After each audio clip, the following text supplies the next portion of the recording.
तो जटायु को पता था, फिर भी जटायु ने प्रयास किया और अंततः जटायु हार गया। हार में जीत, भगवान प्रसन्न हुए। भगवान जटायु भगवान नहीं बोला केवो माणस है कांडो, बचाई नहीं मारी वाइफ में तुम्हें जा नहीं। यहां एक बहुत अच्छी शिक्षा है, हमको समझे। भौतिक जगत में क्या होता है,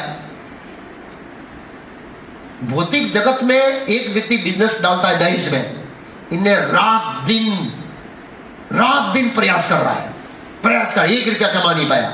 घर वाले प्रसन्न होंगे? नहीं होंगे। पैसा लाओ भाई, पैसा તમારો જે થયું એ થાય, પૈસા આપો, તમારો બિઝનેસ ચાલે કે ના ચાલે તમારી જવાબદારી, पैसा આપો।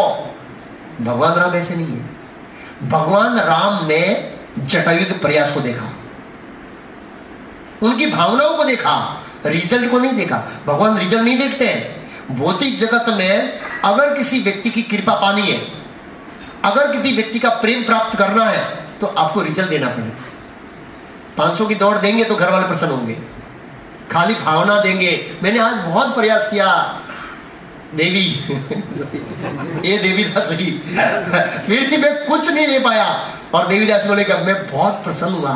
कोई बात नहीं, आपने प्रयास किया ना, ऐसे नहीं बोलेगी कोई देवीदासी, नहीं बोलेगी, दीक्षित माता जी भी नहीं बोलेगी। मैं भौतिकवादी बात नहीं कर रहा हूं, दीक्षित माता जी भी नहीं बोलेगी। क्यों? क्योंकि वो व्यक्ति जिस हृदय से, भावना से वो संघर्ष कर रहा है ना, वो पत्नी समझ नहीं पा रही, परिवार वाले समझ नहीं पा रहे। कौन समझ पा रहे? राम समझ पा रहे। राम समझ पा रहे थे जटायु के हृदय में क्या था। जो फीलिंग्स है, फीलिंग, वो फीलिंग हृदय की परमात्मा समझ पाते हैं।